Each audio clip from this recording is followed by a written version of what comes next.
Hello, and welcome to this edition of The John Show. Today, I'm here with a special guest, Susan B. Anthony. Susan, how you doing today? I'm doing pretty well, John. How are you doing? That's good. I'm doing fine. Oh, that's great. That's Yes. great. So I'm going to get right into the questions. All right. Okay. All right, so first question, how would you describe your early life? Well, I was born on February 15th, 1820 in Massachusetts. It's a great state. You should visit. Yeah. I was brought up in a Quaker family, and I was the second oldest of my 8 siblings. God bless them. Love them all. Then I attended a Quaker school for my education because I'm super Quaker. It's kind of like my thing. All right, that's good. And so next question was, what led you to become a woman's rights activist? Okay, so, a while back, I was at an anti-slavery conference, and Elizabeth Cady Stanton happened to be there, and, she was just like, we got to talking, and she really, inspired me to get into women's rights. That's definitely Yeah, she's a definitely beautiful good. soul, really. Yeah. And then what year did you become a women's rights activist? Well, I was a teacher up until about, I want to say 1851. And then I just joined with Elizabeth Cady Stanton, as I said, and 1852 and on. Yeah. Here I am. It was history. Yeah, totally. All right, then what are some of the main organizations and associations that you were part of or created? Alright, so the main association I was a part of was the American Equal Rights Association conference. This is the place that I met Elizabeth Cady Stanton. The next year in 1852, I joined the women's rights movement. A few years later, in 1856, I began working for the American Anti-Slavery Society. However, as I said before, my main accomplishment was establishing the American Equal Rights Association. Okay, it's definitely a big accomplishment. Yeah, I know. I'm pretty big. And then still talking about the American Equal Rights Association, what was your motivation for finding it? My main reason for finding the American Equal Rights Association was because I wanted to secure equal rights for all American citizens, especially the rights of voting, suffrage.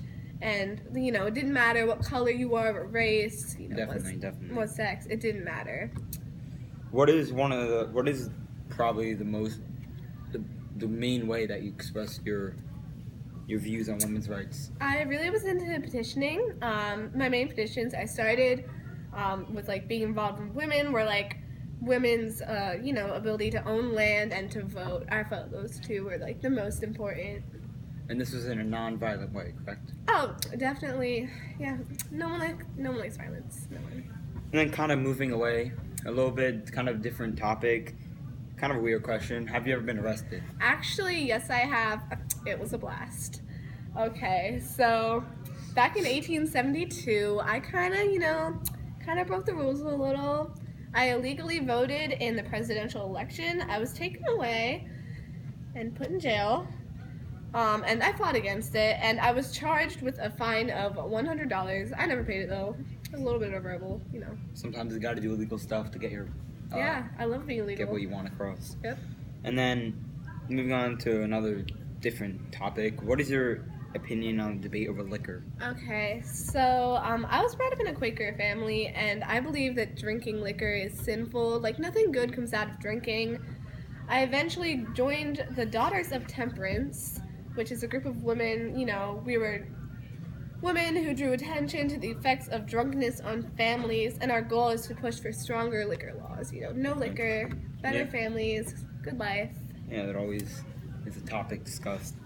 And then, how do you feel about women and being able to vote? Okay, I obviously feel that women should have the right to vote. In the past, I realized that no one would ever take women seriously in politics if they could not vote. So, 1905, actually this year, I met with President Theodore Roosevelt in Washington, D.C. to discuss, this topic and to try to lobby for women's suffrage. Yeah, voting's always been a big topic with women's rights. It really has. I'm 85, but, keep pushing, Yeah, always got to do it till you die. Yep. And final question, what other things besides women's rights did you get involved in, and what other activities did you do? Well, in the 1800s, obviously, 1880s actually, I published the first volume of the History of Women's Suffrage. This was my main other thing other than petitioning. I'm really proud of that, actually. Yeah, You should pick up a copy. They're for sale. Okay, I'll check into that. Amazon.com. Yep. Definitely a big accomplishment. And Susan B. Anthony, everyone. Thank you. Okay. Thank you for joining my show. I love your show, John. Really do. We'll see you guys later.